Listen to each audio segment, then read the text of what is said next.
अगर आपको लगने लगा था कि वेस्ट एशिया यानी मिडिल ईस्ट में हालात इससे ज्यादा खराब नहीं हो सकते, तो आपको ये बता दें कि अब एक नया फ्रंट खुल गया है जो पूरी दुनिया को अपनी चपेट में ले सकता है। स्ट्रेट ऑफ हॉर्मुज पहले से ही कई दिनों से अमेरिका और ईरान के बीच लगातार हो रहे जवाबी हमलों के कारण तनाव में था।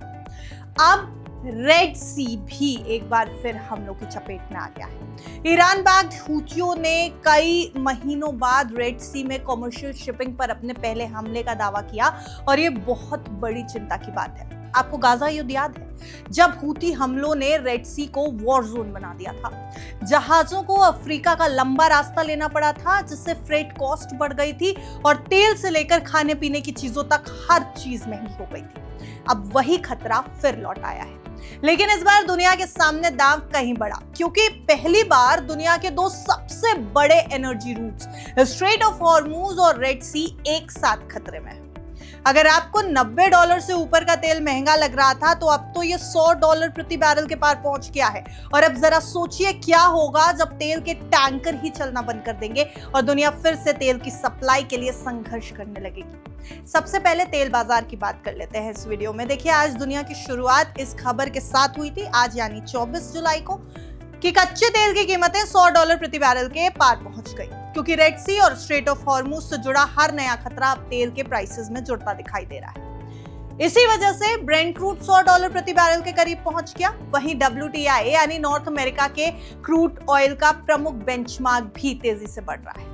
दोनों मेजर ऑयल बेंचमार्क पिछले 6 हफ्तों के सबसे ऊंचे स्तर पर पहुंचे हुए हैं। ग्लोबल ऑयल मार्केट इस संभावना पर रिएक्ट कर रहा है कि दुनिया के दो सबसे इंपॉर्टेंट समुद्री ट्रेड रूट्स एक साथ ठप हो सकते हैं। अब जमीनी हालात पर भी नजर डालिए थोड़ी। एक तरफ अमेरिका और ईरान के बीच लगातार 13 दिनों से जवाबी हमले जारी हैं।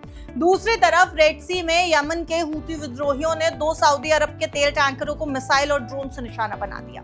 सऊदी अरब की सरकार ने यह साफ कर दिया कि एंसीलिया नाम के रिफाइंड प्रोडक्ट्स टैंकर पर हमला हुआ। वहीं हूती विद्रोहियों ने यह कहा कि दूसरा टैंकर भी था, लिएला एक क्रूड ऑयल कैरियर है, वो भी हमले का शिकार हुआ।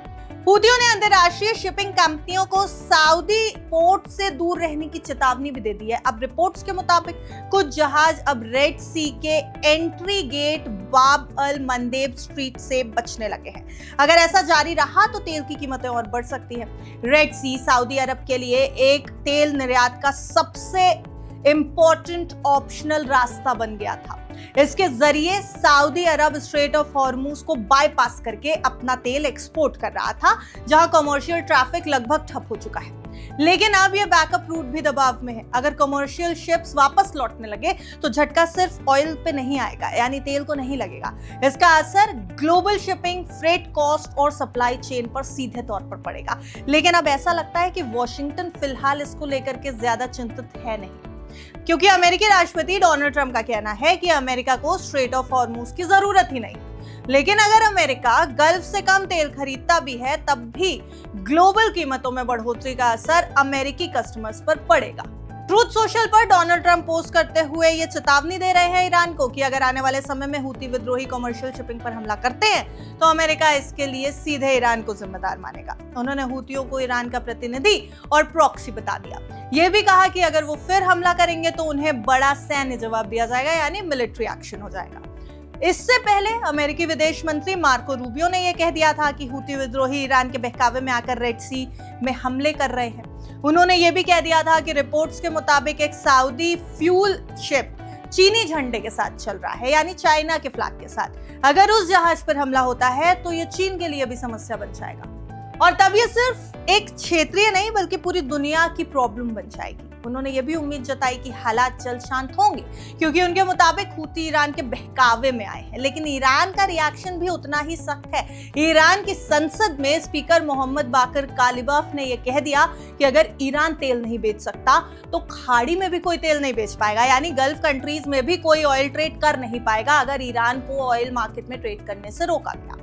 ये बयान भले ही चौंकाने वाला हो, लेकिन अब इसे सिर्फ युद्ध के दौरान दिया गया बयान नहीं माना जा रहा। ऑयल मार्केट भी इसे सीरियसली ले रहा है और हर नए खतरे के साथ तेल की कीमतों में जोखिम जुड़ता जा रहा है। रेड सी में जो संकट है शायद एक और बड़ी परेशानी बन सकता है, क्योंकि जो भी जहाज बाब अल मंदेब स्ट्रेट से बचता है उसे अफ्रीका के चारों ओर लंबा रास्ता तय करना पड़ेगा। इससे जर्नी में कई हफ्तों की देरी होती है, फ्रेट कॉस्ट बढ़ती है, इंश्योरेंस महंगा हो जाता है और आखिरकार फ्यूल, खाद्य पदार्थ और रोजमर्रा की चीजों की कीमतें बढ़ जाती है। यानी अब सिर्फ ईरान और अमेरिका की लड़ाई रह नहीं गई है, ये सिर्फ स्ट्रेट ऑफ हॉर्मूज की बात भी नहीं रह गई और सिर्फ रेड सी की भी नहीं है। अब सवाल ये कि क्या दुनिया एक साथ दो एनर्जी रूट्स में संकट झेल सकती है, क्योंकि जिस डायरेक्शन में हालात बढ़ रहे हैं तनाव लगातार बढ़ता जा रहा है और इसकी कीमत पूरी दुनिया को चुकानी पड़ेगी, भारत को भी।